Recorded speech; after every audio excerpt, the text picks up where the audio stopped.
I'm going to have some links down below in the description box, and they are to credit the people that have posted these articles in which I'm getting my information from. I spent a lot of time last night after the news broke that Bray Wyatt passed away at the age of 36 after suffering a heart attack that was exacerbated by suffering from COVID that aggravated a heart issue that he had. Okay? That is the news that is going around. It seems to be credible from some of the sources that have been sharing their information on Twitter.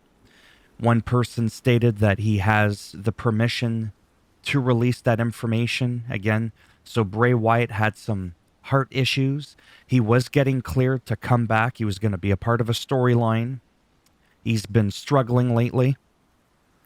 But unfortunately, like I said, the COVID aggravated that heart condition, and he had a heart attack in which he didn't recover from.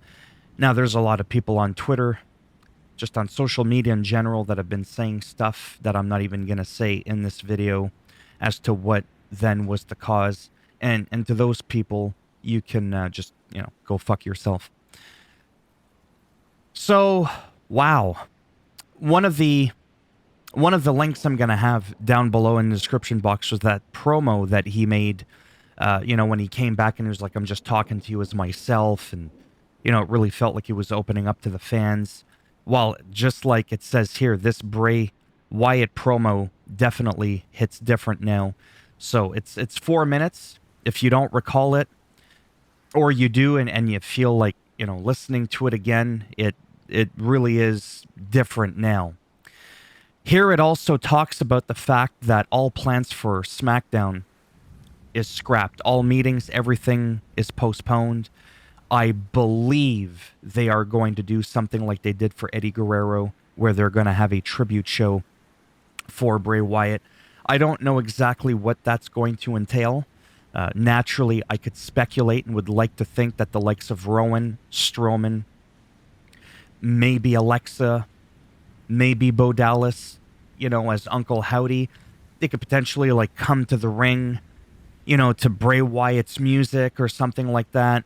Have the fans, with their phones being the fireflies, maybe leaving the lantern in the rocking chair, in the middle of the ring as they quietly exit. I don't know.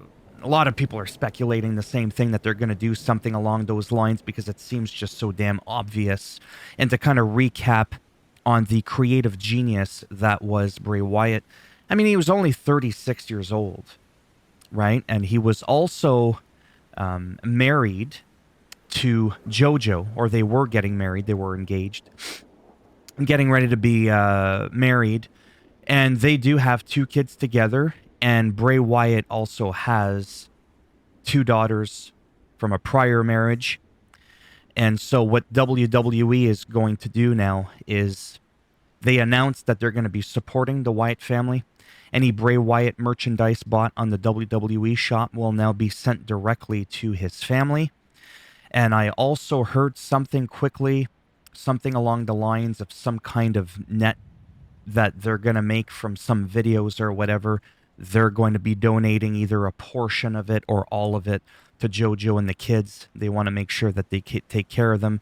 And to me, that is really amazing. Of course, some smart-ass people came out and said, well, be careful now. Look what happened the last time they did a tribute with Chris Benoit before getting all the facts. And I'm like, yeah, no. But yeah, so I don't even really know what else to say.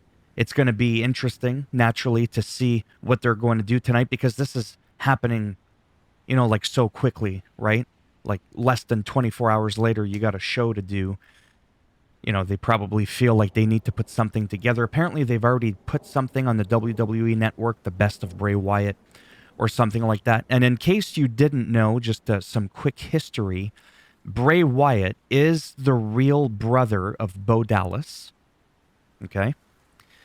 And their father is Erwin R. Shyster, IRS, if you remember Money Inc. with the $1 Million Man back in the glory days, or the glorious golden days of WWE, when it was known as the WWF at the time.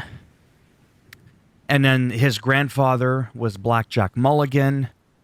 So there's a lot of history with the family there. And hopefully, like I said, this is going to be a really good tribute. I'm just, like I said, I'm floored, kind of lost for words, really, and I'm sure a lot of people are. Terry Funk just left us as well, just a couple of days prior to Bray Wyatt. And a lot of people have been saying, well, how come nobody's doing anything for Terry Funk? Well, I mean, they are. And then with all due respect to that, and this may rub some people the wrong way, but when you're like 80 years old and you die, all death is sad.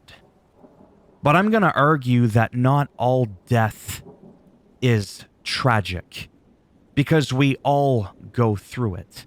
What we don't all go through is death at such a young age, at less than half the life expectancy of a male to pass away. 36. He wasn't abusing steroids. He wasn't doing drugs. He didn't get drunk, get behind the wheel of a car and drive himself off a cliff. You know what I mean? When that kind of stuff happens, no offense, I tend to be a little bit more cold, and I tend to have a little bit less empathy for situations like that, because you literally brought it upon yourself. Now, I get it, circumstances in life and all that, people make mistakes. But this, to me, I think hits a lot of people differently just because of the circumstances that I shared. It was out of his control. It wasn't anything that he did to himself. And I mean, I'm like practically a decade older than he is. So it kind of makes me more grateful, really, that I'm alive, because it just shows you again, doesn't matter how young or old you are, you could be a bigger than life character on TV, but it doesn't protect you from how life can be cruel. So there you have it. I don't want to keep dragging this on and keep going in circles here. I'm still trying to process this myself. This hit me a lot harder than I thought it would. Not that I thought it would be easy, but, you know, that whole it's unexpected, it just kind of blindsides you out of nowhere.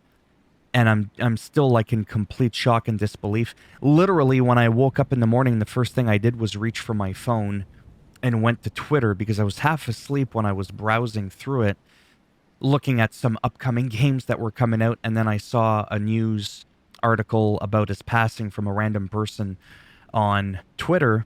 So naturally, I was like, wait, what? Then I had to look around, and I found out Triple H officially, posted it. And I was like, I still need to look into it, because I think years ago during the Attitude Era, they had a thing where they pretended where Vince McMahon had died, but he didn't. It was a part of the story, right? So again, it could have just been the denial, but also remembering that WWE sometimes can go pretty far with their storylines. So I just didn't know. Oh, he died. Oh, he's going to be reborn, and he's going to be a completely different character, right? So I didn't know. But if you look around, like I said, everywhere, yes, unfortunately, this is official. As for the other, intricate details, was it really a heart attack? Was that really aggravated from having COVID and the heart issues? I don't know. I can't confirm that. But either which way, he's gone either way. So if you want, you can, leave comments down below. Share your thoughts. Share some of your greatest memories of Bray Wyatt. And we're going to just have to wait and see what happens tonight on SmackDown with the tribute. I always record my recaps the following day. So this one's going to be a little bit different, because there's not going to be really much to talk about, like in the results, right? I may just briefly do like a quick, 3 or 4 minute video on sharing what went down, but I'm going to be assuming, again, as always, that if you watch my videos that you've already seen them, right? Anyhow, I'm lost for words. You know what to do. Take care, and maybe I'll see some of you in the next one. Bye for now.